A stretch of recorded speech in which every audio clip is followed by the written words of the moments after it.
Wow.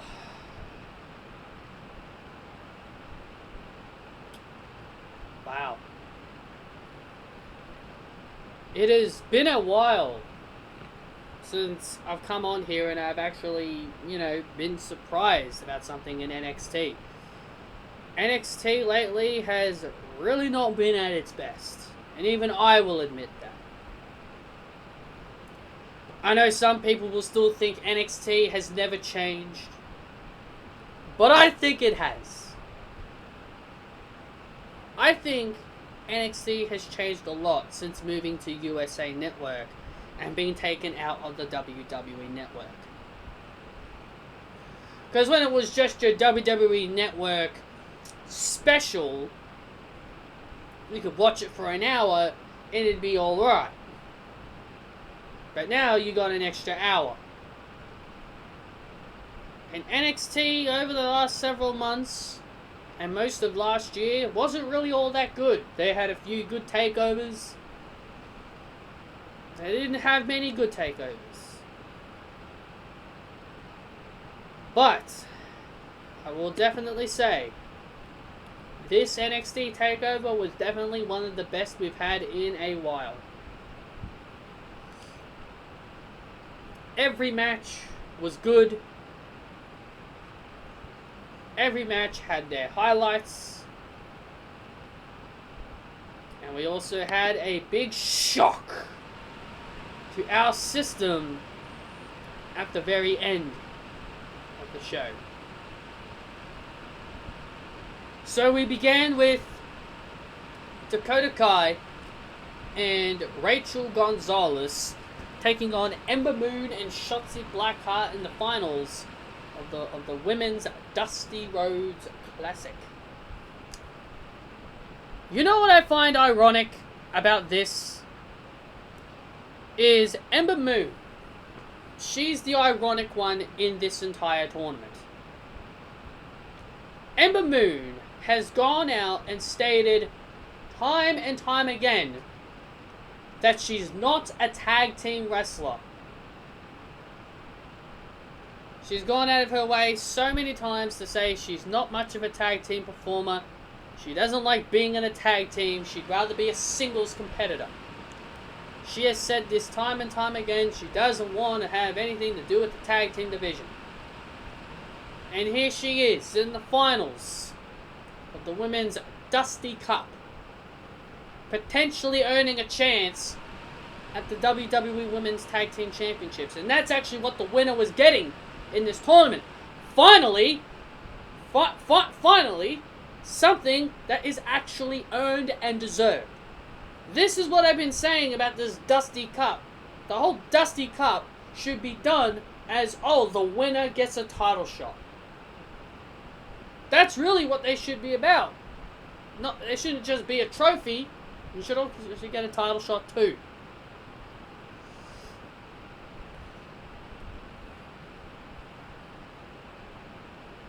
So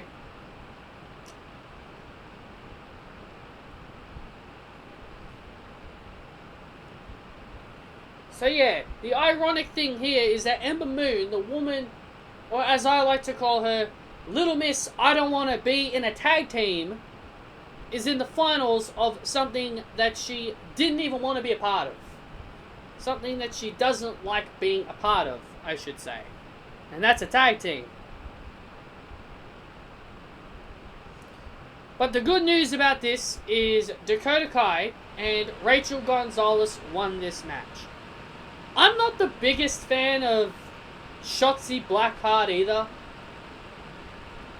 She doesn't appeal to me. I just don't see the appeal about her. I don't know what it is about her that is so special. I've seen her a handful of times at these takeovers, or maybe I've seen a couple of her matches on YouTube when I watch the clips on NXT. I don't know why she randomly howls like a wolf. Ow, ow, ow! Don't know why she does that for, but, she does it. I just don't see the appeal of her. I think she's she's decent. She's a decent wrestler. That's really all I can say. She's decent. And, you know, I don't mind it. I don't mind her, but, you know, I think right now I just don't see the appeal. But, you know, that's just me. Ember Moon, I used to be a fan of Ember Moon, but this woman just has no character. This woman just has no character. She's got no personality. She's a good wrestler, but she just doesn't have a character. She can't get a character to save her life. Until Ember Moon actually gives me a reason to like her, I will like her. Ember Moon hasn't given me a reason to like her. And you know what's funny about NXT? Ember Moon fits right at home in NXT, because in NXT, you don't need a character or a personality to get over in NXT. All you need to do is be a good damn wrestler.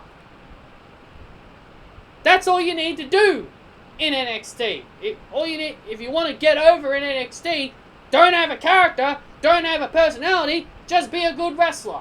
And I feel like Ember Moon fits at home in there, because, you know, to her character and her personality is her wrestling.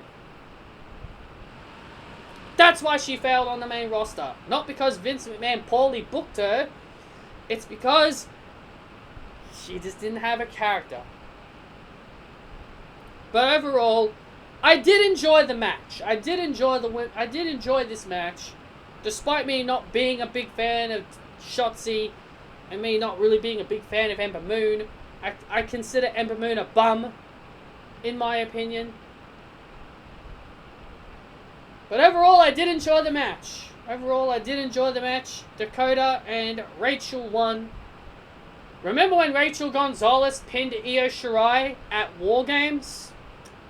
Yeah, that went completely nowhere. And I'm very happy for Dakota Kai too. She's finally won something meaningful.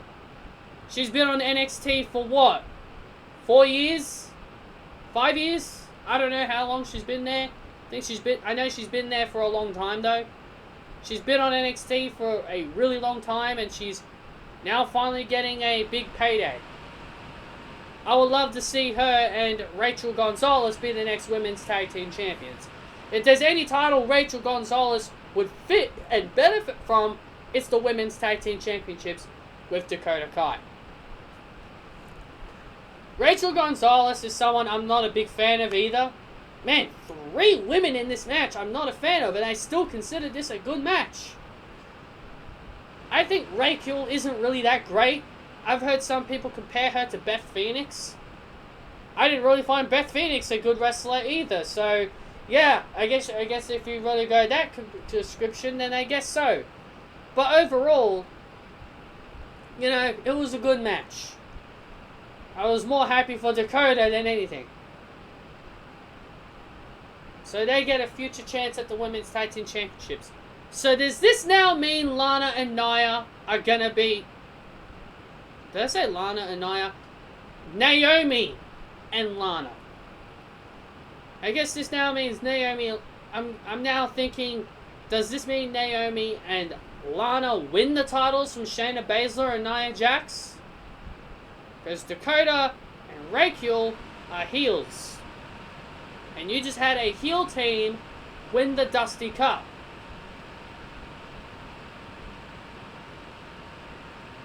Maybe Naomi and Lana win the titles. And they're transitional champions. And then you pass it over to Dakota and Rachel. I don't know. Very interesting though. We had Johnny Gargano facing off against Kushida. Now, Johnny Gargano and his heel run, I'm not a fan of Johnny Gargano as a heel. I don't get the whole thing of the way.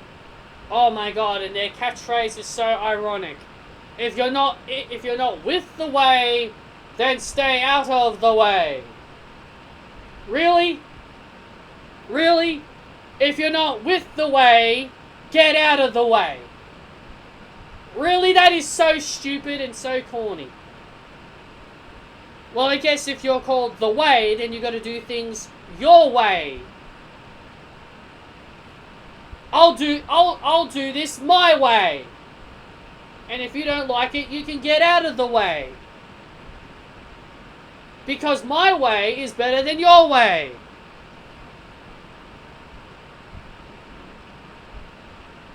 You can take a left, because if you go to the left, you'll find your way to the concession stand if you go to the right.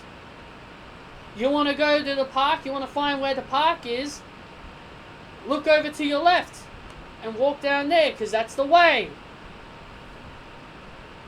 You guys get the joke. I think you guys understand where I'm coming from with how ridiculous it is to have the way as a part of your name. Because then you make way jokes. Go this way. Go that way. Move out of my way. You guys get the joke. So Johnny Gargano took on Kushida. Fun match. Other than me not liking Johnny Gargano's heel character and the stupid way shit. Fun match. It was a really fun match and I generally did like it. Johnny Gargano is still a great wrestler. He's still a great wrestler despite me not liking it. It doesn't change much about him. He was a fantastic wrestler. And now Johnny Gargano has put all curses behind him. Not only he freed his curse on retaining a title, he's also now ended another curse that he hasn't been able to achieve, and that is retain a title at Takeover. So, congratulations! You and Sasha Banks have both escaped the curses. But Sasha did it before you, so haha, Johnny.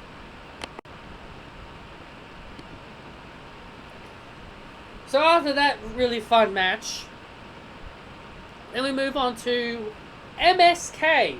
This is my first time seeing these guys. I've never heard of them.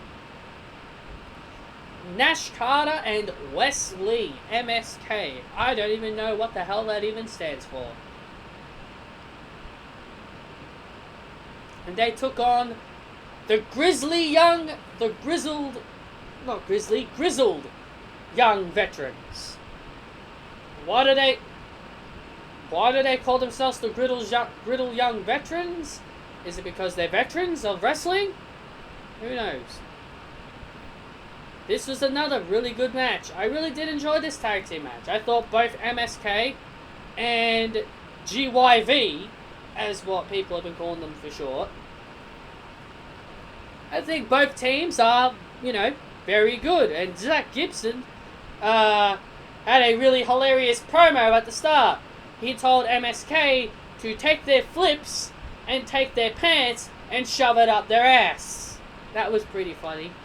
I can't remember the exact words he said, but I do remember, something like that. That was pretty hilarious. So overall the match was pretty fun. I really did enjoy the match.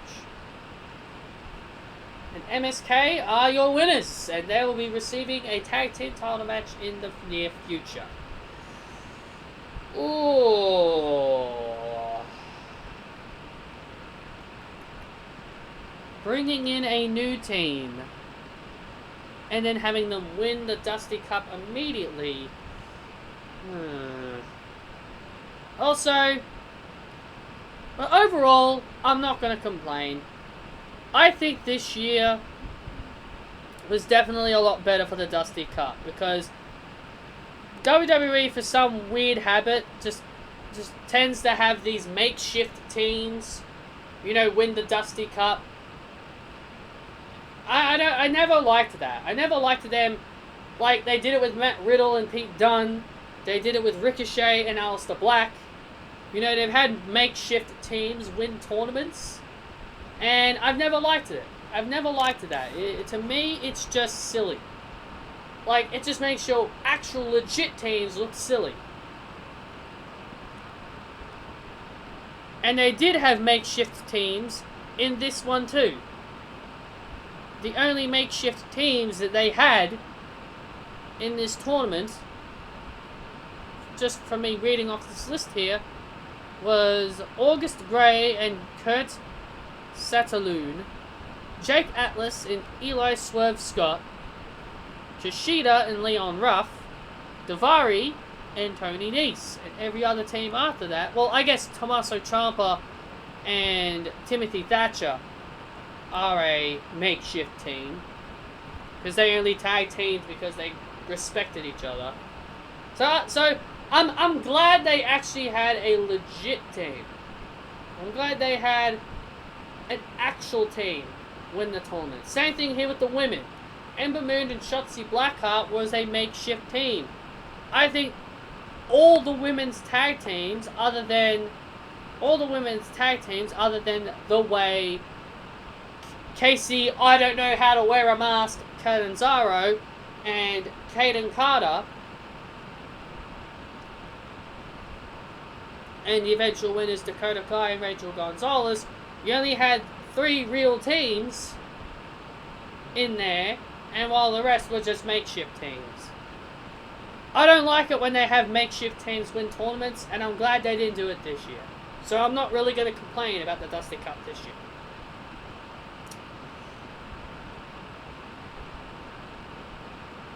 Then we had Io Shirai defending the NXT Women's Championship against Toni Storm and Mercedes Martinez.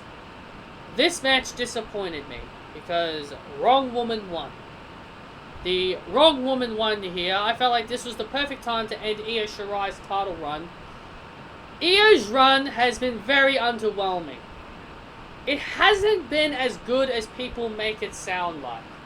People make it sound like this has been one of the best title runs since Shayna Baszler.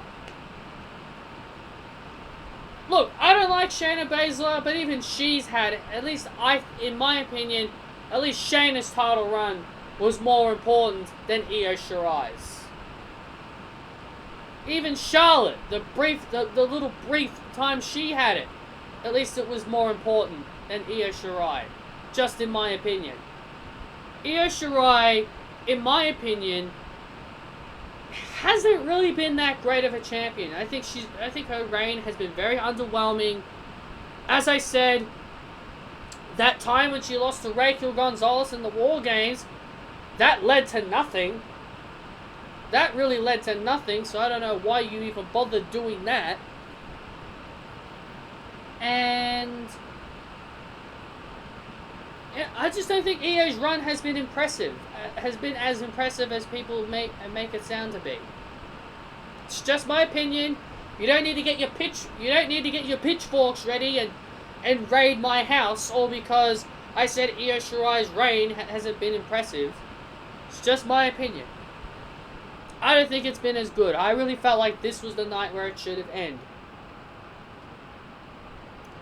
But Io Shirai pinned Mercedes Martinez.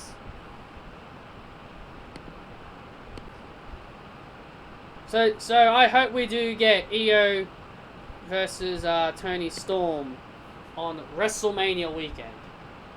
I'm hoping for Io Shirai versus Toni Storm on WrestleMania weekend, and that is where it ends. That's where it ends. NXT Takeover WrestleMania weekend. Io Shirai versus Toni Storm 1-on-1 for the NXT Women's Championship.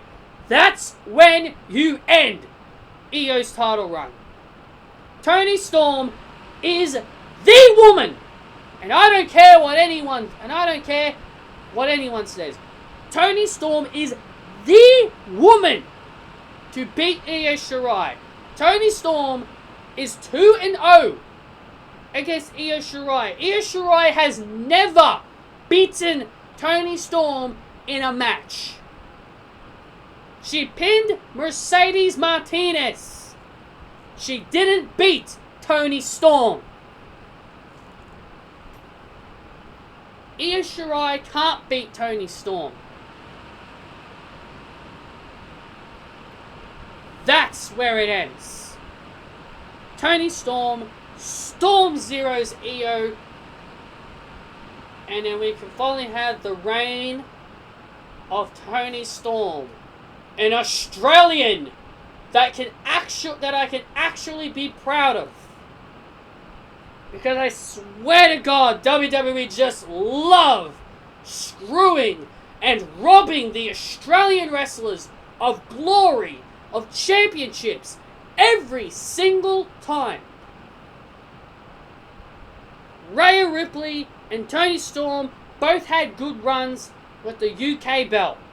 Murphy had a subpar title run with the tag team titles, and he had a good run with the Cruiserweight title.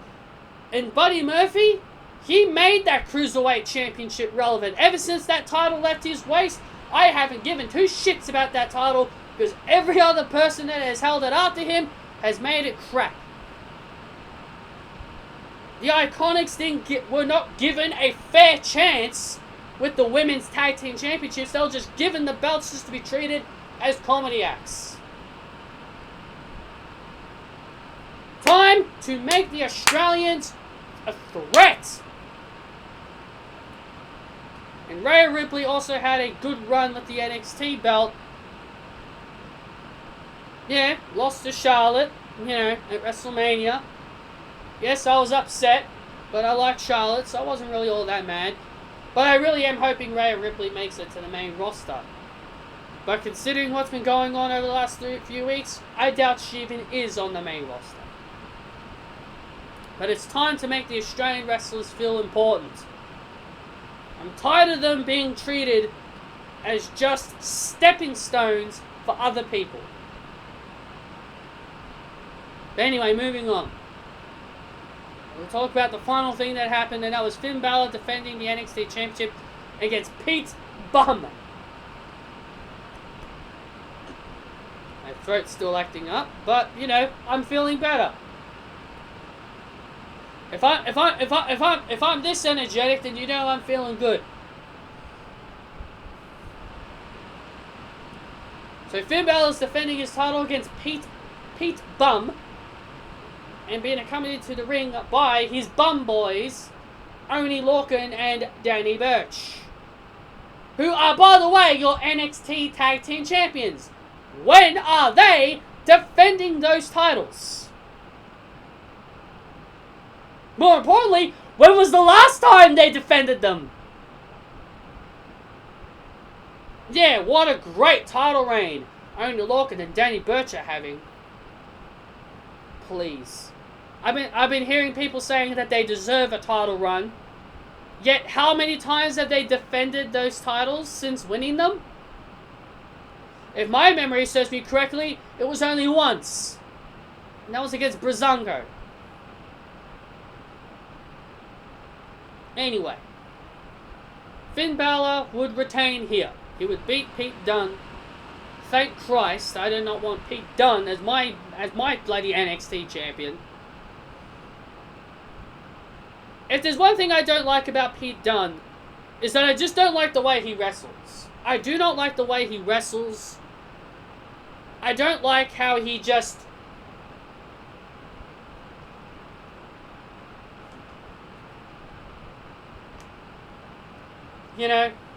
pulls at your fingers. I'm pretty sure you got the point when I was yanking my fingers. I don't like that. I don't like it when he pulls on your finger and he bends them as hard as he can. It's ridiculous. Like, what if you really break someone's fingers doing that? What if you legitimately break a finger? What if you legitimately, he even went like this to Finn Balor. Like, he grabbed both of his fingers like this, and he went, eh. He was like this with Finn, trying to crack his fingers like that. What if you legitimately crack a finger doing that?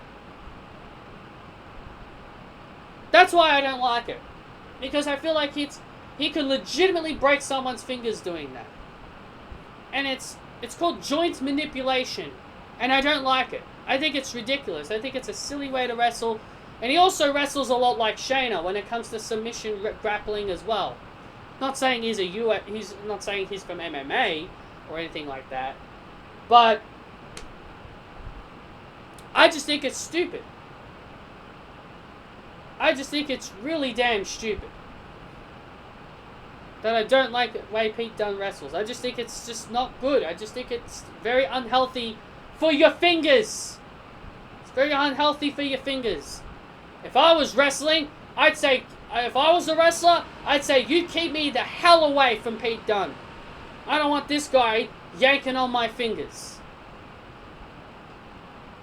Because God almighty, it would hurt as hell. But after the match, Oney Lorcan and Danny Burch, they would come out and they would attack Finn Balor. And then they would throw him back in the ring and Pete Dunne would get on top of Finn Balor. They would triple team him. And then we hear that song, Shock the System. And out come the Undisputed Era to save the day. They save Finn Balor. Kyle O'Reilly extends his hand. He helps Finn up. They all stand together. They're all about to do their pose. Finn was about to do his one, the gunshot, I'm guessing. And as they all stand together, do their poses, all of a sudden, Adam Cole super kicks Finn Balor. And then he super kicks Kyle O'Reilly. Adam Cole turns heel on Finn Balor and Kyle O'Reilly, ending, sort of, maybe, the Undisputed Era. Reason why I say sort of and maybe is because we don't know what's going to happen with Bobby Fish. And we don't know what Roderick Strong's going to do. Because Roderick Strong, he was basically us. He was basically us, the fans. We were just wondering, what the hell's going on? Like, we were confused. We were all just generally confused. We were all in the body of Roderick Strong on this night. We were like, what the hell is going on? But I'm not going to play it up to you guys. I'm just going to say this. I fully expected Adam Cole to turn heel at some point. This whole storyline with Kyle O'Reilly, you know, to me it's kind of like, yeah, you could see this coming a mile away. The more that I think about it, Adam Cole turning heel was possibly the most predictable thing that was going to happen. Because you clearly saw it coming a mile away.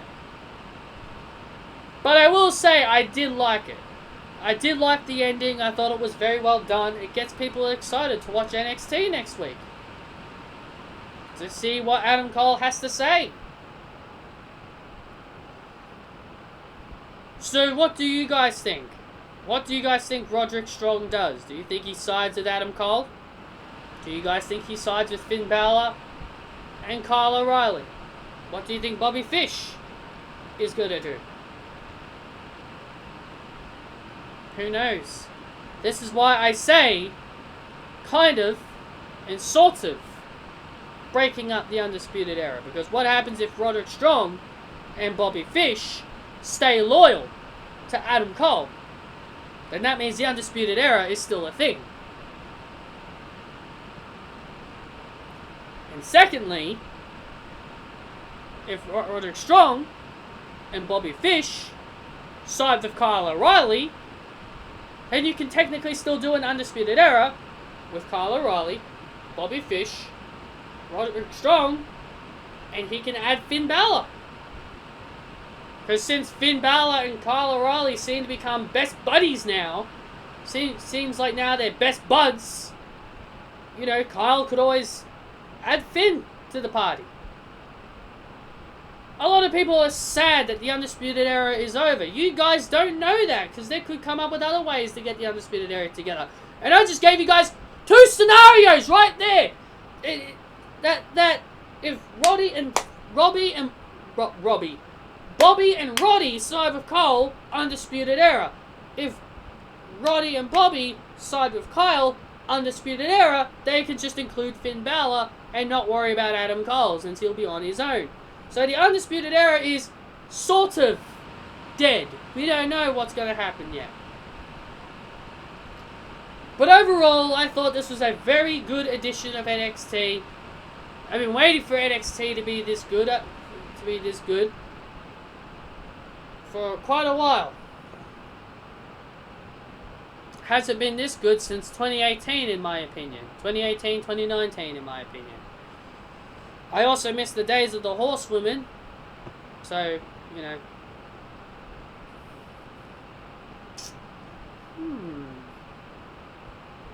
Maybe, just maybe, that could be a future blast from the past.